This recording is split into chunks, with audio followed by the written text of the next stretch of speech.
Okay, we're going to go into right behind Healing Hands Pediatrics. plug. Hi, kid.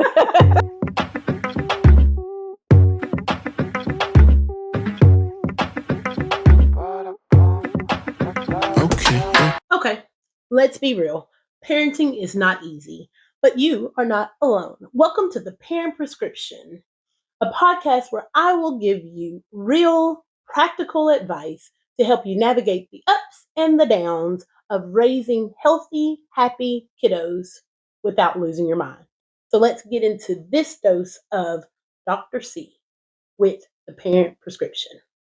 Today, we will talk to several guests about how to be there for your child, for your child's education. Okay, so we're talking about daycare, pre-K, their schooling, okay? And so we want to know how to show up for your kid and their education, how to be their advocate, okay? So that's what we're talking about today. So let's get into it. Okay, I told you I was going to bring a couple of guests, and so I have brought Miss Shawn Branch to chat with us. So, parents, you say that you are into your child's education or that their education is important. So, the question is, how do we prove that? How do we show up for our kids' education? And so, we're going to kind of break this up into our younger population, so our daycare and pre-K. Yes, it starts that early, our daycare and pre-K age group, and then we'll go up to our older kids. But let's start with our daycare and pre-K group. So we're talking to Ms. Shawn Branch, who is the owner of K's Learning Center here in Texarkana, Texas. And I want to ask you, as the owner, as an administrator, right? What in that age group, what is showing up for your child's education? What does that even look like with these little ones? Well, as you just said, that's when it all starts. And so when you are in a daycare center, I think that is an opportunity to set the tone for what showing up in your child's education looks like. And so when I say set the tone, you are introducing your child to a school setting. And so it is an opportunity for to see how they are interacting with other kids, with their teachers. This is something new for them. And so you need to be checking with their progress. And so you have to be, in order to be involved, you have to be engaged. And so you have to, in order to be engaged, you have to get to know the teachers, get to know the administrators, so you will know how your child is progressing. And so showing up to me is engagement. So if I just come to the parties, I'm engaged, right? Well, at the parties, you're really just there to assist with things. And so you're really not finding out how, the information like how your child is doing in an area. And so, in order to know that, I know you have the stuff that comes home and you can see it, but getting involved means you're sitting down and with your child. Well, what do you think about so and so? And how do you feel about this subject? And so, and I'm just speaking from, yes, I'm the owner of Learning Center, but I also have a fifth grader and I have a son that is in college. And so I think that knowing everything that it is to know, I talk to my child and I have boys. And so I get short answers sometimes, but I'm going to ask, how was your day today? How was math? How did you do on that test? And, and so it's a team, me and the teacher, and, this a team effort. And so in order to know how your child is progressing, you have to be engaged and you have to know how they're doing, and how else to know it, but is to get engaged with your child and also with the teacher. So you're saying that not only do I need to show up to events and programs, I also need to make sure that I'm communicating with my child and the staff. Absolutely. What if I have a concern? Like, how do I bring that up if I'm a parent? How do I bring that up without being fearful that they're going to feel some type of way that I have a concern about my child? Well, who else to ask but who's dealing with your child for the majority of the day? If it's in a concern that is about school, your first point of contact is the teacher. And so I don't think a teacher that's working, if it's a concern for you, it's probably something that the teacher has noticed also. And so that will be your point of contact, is to talk to the teacher and just see if they've noticed it, that you have a concern about it. What can you do to help? What is happening at school? What are they doing? And that is something that, concerns you, and just let your um, I don't think it's any, like, a teacher would be upset about that. And now you're not going and accusing anything. If it's a concern, that's what you're presenting it Presenting it. as a Right. concern. And so that's what it is. Okay. And so you're working together, like I just said, with your teacher, with the child, and to Find a solution. find a solution. That, to me, that sounds right. Mhm. I mean, that's why they have the parent-teacher conferences, but we're talking about the older. Well, do they have parent-teacher conferences in daycares? We do. Okay. Developmental. We check developmental milestones and things like that a couple of times of the year, and we do parent-teacher conferences, and so we do, just so a parent will know how their child is progressing. Okay. So, Okay. Good deal. Okay. So reinforcing. How can I, if I'm a parent, I have a 3-year-old. How can I, as a parent of a pre-K3 kid, reinforce the information that you guys are given, especially with his development, like development, social skills, even the learning, especially the learning part? As a parent of a pre-K3 child, how can I reinforce what you guys are doing at the school? And why does that matter? Why does us being on the same page even matter? Well, so we're talking about on a pre-K level, and so it's important. We're learning skills like learning to share, learning to talk and ask for what you want. And we're talking about emotions. And so it's so many things that you're learning at the beginning stages. And so it is important for, as administrators and as teachers, that we're reinforcing it by positive feedback, by modeling how this looks. And at that age, it's just going to be continuous reminders. And so we let our parents know sort of what we're working on at school during the week. And so when you see those things, this gives you an opportunity to work on it also at home. And they're going to make mistakes, and they're going to have to be corrected, and it's going to be continuous. And so I just think, just continue, you're going to continue to say, no, we don't do that. This is a better way to do it. And so I think just continuing to reinforce positive behavior and those things that's challenging for them, just giving them another way of doing things. And that's it. Just continuously. You will be tired, but it just has to be done. You can't just say, I give up, they'll never learn this. It's just continuous. It's just continuous. And sometimes it go past the daycare pre-K age, and it goes on into elementary, and you just have to continue to stick with it. Did you hear that? She says, don't give up. Don't throw your hands up and give up, guys. 2 and 3s, that can be a challenging time as they're learning their preferences. They're learning the things that they like, the things that they don't like. They're learning, they're becoming more independent. Our 3 and 4s, they're becoming more independent. Our 1s and 2s are really curious, and they're supposed to be curious. And so we want to have, what she's discussing is positive reinforcement. This is not just something socially and developmentally. This is also something medically proven that if we give positive reinforcement to our children, then it helps in that way instead of giving negative reinforcement. So we want to make sure that we are praising good behavior. We want to make sure that we are giving high fives and hugs and love when we're behaving the way we want to see them behave, and that we have consequences, age appropriate consequences for when we are not behaving appropriately. And so we want to make sure we have the positive reinforcement, because children love attention. They love it. They don't care good or bad. Good or bad. Boom, there you go. Good or bad. They do not care if it's positive or negative attention. They soak it up. They love attention. The world revolves around them. And that's how it's supposed to be from the times that they're babies until, we teach them that everything is not about you, right? We love you so much, so dearly, but there's other people in the world too. And so as we're teaching them and training them as they're growing, the positive reinforcement is extremely important as we reinforce what our schools are doing for our children. And so I had to jump in there. I know this is supposed to be questions for her, but I had to jump in there. And another thing I think I missed is we haven't talked about is I think the main thing is setting expectations.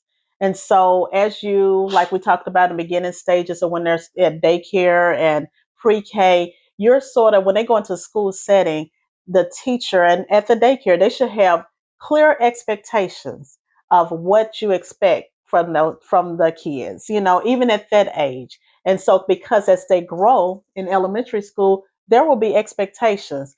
My little one, he's in fifth grade. He's a big boy, but he does great.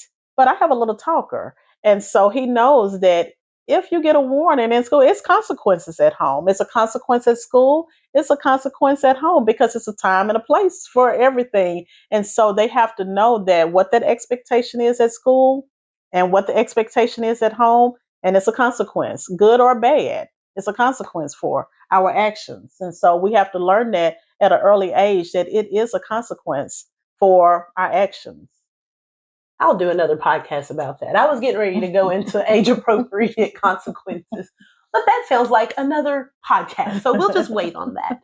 I think I have maybe one more question. If you could sit down with every parent of a daycare age and pre-K age child and tell them the importance, why is it important for them to be involved? And you may feel like you're saying the same thing. I don't want you to feel repetitive, but the importance of being on the same page with the school and being involved. What is your take? Like, let's wrap it up. What is your take on that age group being involved? I think just overall the engagement is important because it's important to our kids. It is important for us to show up and not just show up, but be engaged with our child. It matters to them. It matters to see you there. It matters for you to care about what's going on, how they're feeling at school, how they're feeling about their math test today, how they feeling about how they're feeling about their friends, what happened today. It matters. It matters that you care about what's going on with them. And also, they need to see the interactions, good interactions with you and their teacher. That teaches them something also. And so it's important, just period, that you show up just for your kids, that alone. Yes, you're showing up for the school needs you, the administrators need you to show up, but we need to show up because that's your child, and you need to show up for your child. It's important to them. So what's important to them should be important to us. So that's it. That's it. I agree. Mm-hmm. So you heard her. I don't have to say anything else. So we want them to succeed. And it starts early. This does not start. I have little ones that come in and I'm like, oh, okay, do they know their colors, their counting, their shapes? And the parents like, they hadn't even started school yet.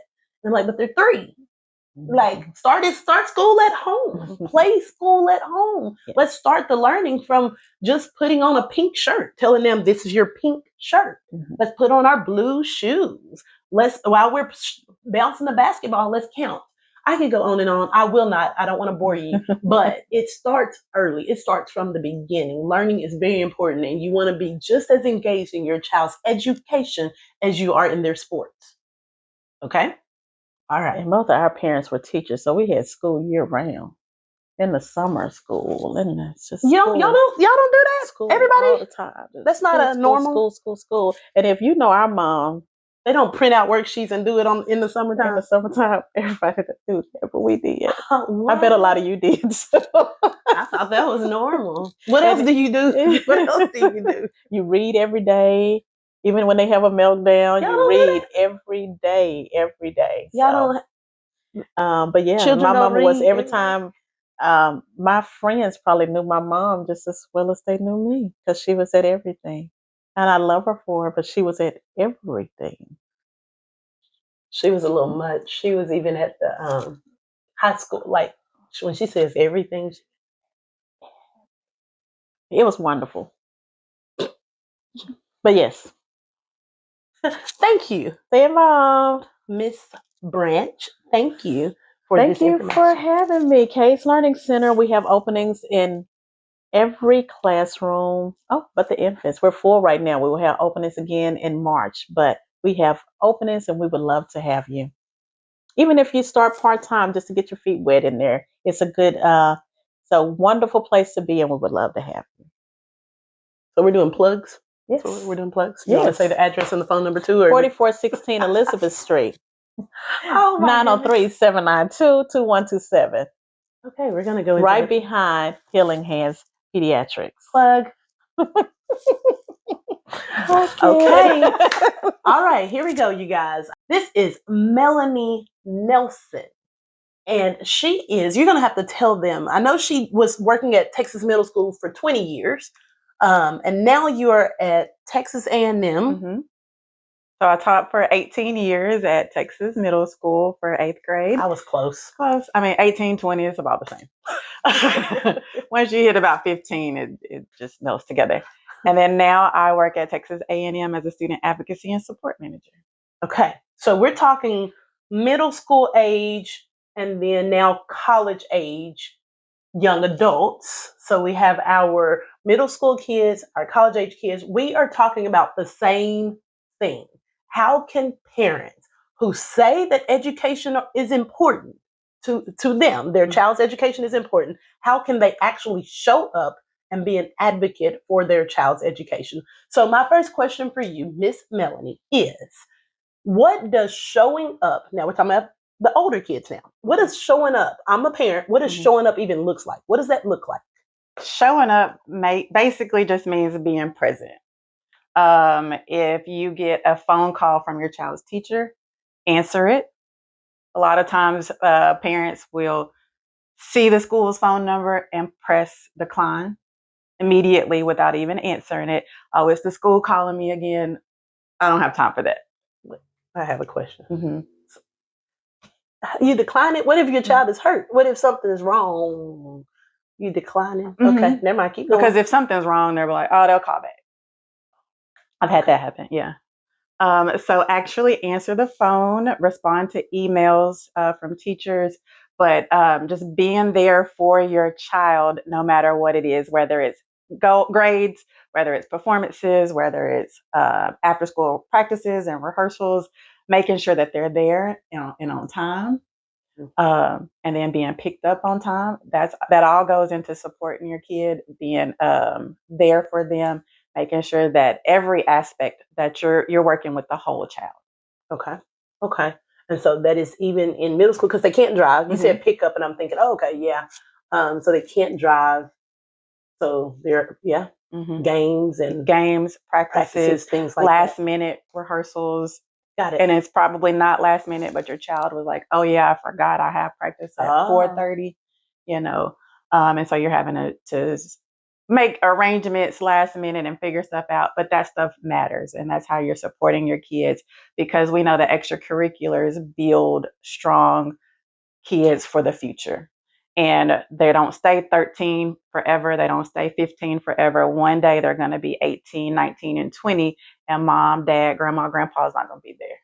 And when you drop them off on that college campus for their first time and they're alone and they're like, well, what do I do now? Because nobody's here to tell me I got to get up and go to class, because the professors aren't going to call mama and say, hey, your child wasn't in class today. That's true. And next thing you know, little Billy is driving back up to your house with all their stuff because they failed out of the first semester of college. Gotcha. So building and training them when they're young transfers to when they're older. Okay. So even like letting them middle school start to wake up on time, setting their own alarms, trying to build responsibility, all of that is showing up for my child's education. Wow. Okay. Okay. See, I have little ones. So, all of that matters because that stuff, waking up on time, going in there and fixing their breakfast, that's teaching them responsibility that can transfer into the classroom, because you're not going to be at school with them to make sure they have their pencil in their backpack, to make sure that their computer is charged up. Do they even have their charger in their backpack because they forgot to plug it up at night? So all of those things that you're training them at home, it transfers into the school. So even that is a part of their education. You guys listening? Because I have little ones and I didn't think that was part of their education, but it all goes together. Okay, I see it. How can, I've got a good one for you. Parent engagement. I know this is 2025, almost 2026. Couple days. Yeah. How has parent engagement, you've been in this thing over 20 years in education. Yeah. I mean, you're getting up there. You're getting up there, sis. Yeah, hey. So how has parent engagement changed over the years? Wow, that's a good question. Okay, so in the beginning, long time ago, it was a different generation. There were parents that you really didn't have to beg to come up to the school. They were calling you, checking on little Billy's grades and Susie's assignments, and they were coming to PTA meetings, and they were showing up for band concerts, and it was just something that was expected, I guess. I don't know. Because it was a different generation where, a lot of times, the parents felt like they were supposed to do that. And then as the years kind of progressed, I noticed some were backing up a little bit, and, I would call, they'd answer, but it's like the teacher would have to initiate, and the parents aren't, it wasn't that whole, like, the village kind of shrunk a little bit, because at one point, if Johnny got in trouble at school, by the time Johnny got home, mama, daddy, grandma, grandpa, and the next door neighbor knew what happened. And that village started to shrink a little bit. And so now here's the teacher doing, 2 steps where the parents are doing 1 step. And so it kind of shrank a little bit until it got to a point where now, like I said, sometimes the parent will call and the parent won't answer the phone. Or the parent will answer the phone and say, "Why are you calling me?" Ooh. That's happened. I don't have time for this. I'm in school myself. Oh my. Okay. Actual conversations that I've had. And then it got to a point where we have 2 extremes. We have the helicopter parents that are hovering, and they're, my child has always made a 99, a 98, 97. Here's an 82. What happened? Like, why don't you like my child? And it's like, but they're getting older. So they're getting older, and the work is getting harder. But they've always made 99s. Okay. So now here they are at 13, and they have this 82. What did you do? What did the teacher do? Oh, okay. Well, has Susie read her homework? Did she read her book? So then we have those, or we have the lawnmower parents. I've never heard of a lawnmower parent. Now, the lawnmower parents are the ones that, when you have a lawnmower and you're cutting the grass, you're chopping it down. Oh. So you have your lawnmower parents who are chopping down the problems before the kids even can advocate for themselves or figure it out. It's like, here, we're jumping into it so that they don't have to do that. Okay. Now, middle school age, I can see where it's hard to start backing up a little bit. Even in college. But college, we have lawnmower parents in college. Even in college. That try to handle everything before the child learns to figure it out. Y'all don't do that. Because parents will call the college asking questions about their child, and you can't answer those. Wait. Nope. I'm sorry. Is this another podcast? The parents are calling the college to ask questions about what's going on with their young adult child. I've never heard of that before. Absolutely. Or they will call the college. They will call the professor. But that can't be a good thing. So then how can a college student's parent be involved, be engaged? You talk to your child. Talk to your young adults. Talk to your young adults. Just because they're 18, they don't. 19, 20, 19, 21, 37, 42. Oh, you done went too far. It doesn't mean they don't still need to be checked on. They don't still need that encouragement. They don't, need to just say, "Hey, how is it going? Are classes okay? Are you okay?" even at that age, they still need somebody to check on them because maybe they haven't been going to class and the professor hasn't been calling, and now, their grades are suffering and you don't know because you haven't asked. And then they come home with their bags. Okay, so you need to check on them. And so check on them. But don't call their professors and email their professors. Let them do that. Encourage them to call and email their professors. I can't believe this is a real thing. This is a real thing. But I have littles. I have little kids. So she works at the college, so she knows what happens there. Do they meet with and we can't, tell you about your adult child. Like, it's privacy issues. So you can't tell the parents when they call certain things. What? Man, if I call, you gonna tell me something? No. Hey, unless you've signed off and the child, the young adult has signed off and said it is okay to speak to said parent. If that has not happened, then they can't tell you anything about. I can't tell you that little Johnny has an F. I'm playing devil's advocate for a second, but I'm paying for my child to be at college. That's a gift. Wait, no, what? Wait, wait! I better be able to get some information because it's my money. You get it from your child. Get it from your child. Okay, get it from your child. I got it. Okay.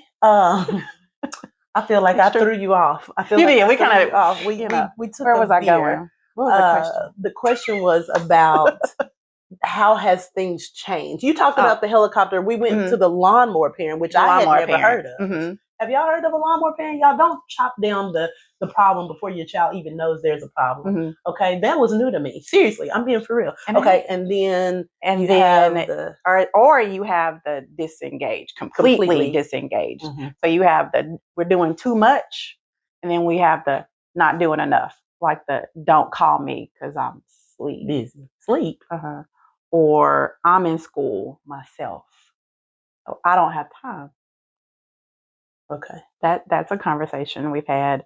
And in college level, like I said, there's I'm calling the professors, and the staff, faculty, and I don't know about like over the years because I'm new to the higher education, so I don't know how that's changed, over the years, but I have encountered a lot that little bit middle school, and with middle school, you've seen the more disengaged. Engaged. Do you think that part of that is because like the grades are online, they can check everything online, they don't have to call the teacher, they don't have to email? Do you think because everything is at a click, they don't have to engage with? A little bit, but then you have the ones that they never log in to check the grades. It is online, and you can check it 24/7. And then, the week before grades come out, you have parents calling and said, why is my child, or I didn't know they were failing. Yeah. I didn't know he had 17 missing assignments. And it's like, what do you mean you didn't know? Because you can check grades literally anytime you want. Okay. And so again, you have those different extremes of, I didn't know because I never clicked and opened the grade book. And then you have those, that's on it, because you can set, online to be notified at a certain grade. So I want to know anytime he makes below a 90. Okay. Anytime he makes below a 75. Because at this point, we're just trying to make it out of school. And so you get the notification, and you have the ones that as soon as it's below a 90, they're called. Okay. Instead of checking with the child. And so again, trying to teach the children at middle school level to self-advocate is very important when you're talking about growing and developing these young adults that we're trying to send out into the world. That's one day going to be taking care of us. Right. So they need a level of responsibility even in middle school, is what she's saying. We need to start handing over the baton even as early as middle school so that they can learn how to speak for themselves. They can learn how to ask questions in class. They can learn how to talk for themselves and be a little more responsible. Okay, one last question. And it's okay to give them prompts, to say, well, when you get to school tomorrow, ask your teacher X, Y, and Z. So it's okay to prompt them in what to say and how to say it. Okay. One last question. Okay. Do you see a difference in children, young adults and children whose parents are actually engaged versus those who are disengaged? Do you see a difference in those children? Ooh. Honest answer. Honest answer. That means yes. Yes, actually you do. So, as a parent, being engaged and asking your child questions and then asking the teachers questions, because, sometimes we think our child would never do such a thing. They're angel babies and they have never said a bad word in their life. They have never said a mean word to anybody about anything, and then they're actually in school cutting up, and it's like, yeah, they are, and so actually like believing teachers when they tell you, is part of it. But yes, to answer your question, yes, there is a difference. Because if little Billy knows that mama, daddy, grandma, or grandpa is going to check, because you said the teacher called and said I'm failing, but she hadn't put the grades in yet. She still got 3 grades to put in. She hadn't done that yet. And the teacher is like, my grades all are the in. grades are in.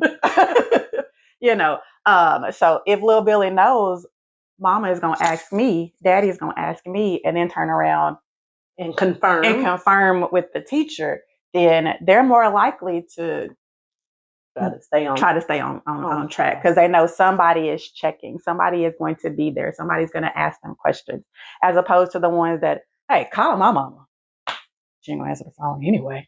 There's been that kind of like conversation too, of like, call her, you want me to dial the number for you? And so when they know, or even the ones that, well, if you call my mama, she's just gonna cuss you out. That doesn't happen in real life, does it? You want the truth? This is the parent prescription. We only tell the truth. Yes, that happens too. So, so when kids know that family members aren't checking, no matter if I turn my work in or not, who's gonna know? Who's gonna care? And so again, we're trying to mold these kids into responsible, respectable human beings, so that they can go to college, or they can go to trade school, or they just can go get a job and not get fired. Right. And take responsibility for the actions, their actions.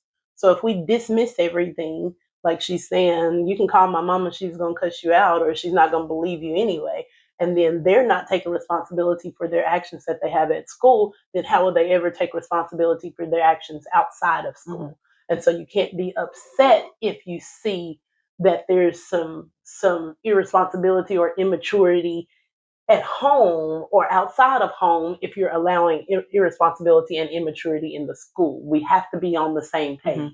If we're going to be actively involved in our child's life, that includes their education. Don't leave these administrators and these teachers out there by themselves trying to do this for these children. And so you're hearing this straight out of a pediatrician's mouth. Their education matters so much that on a podcast for a pediatrics medicine, we are talking about their education because it's important. It's the most important thing you can do for a child, is to support their growth. And that includes, the primary thing it includes is their education. I appreciate you guys for listening. Show up. What else can I say? All right, y'all. I appreciate the time of Miss Nelson and Miss Branch. We went from daycare, pre-K age, all the way up to college age young adults, and how we can support them and be actively involved in their education. You parents, you say that their education is important. Show it. Prove it. Let's go.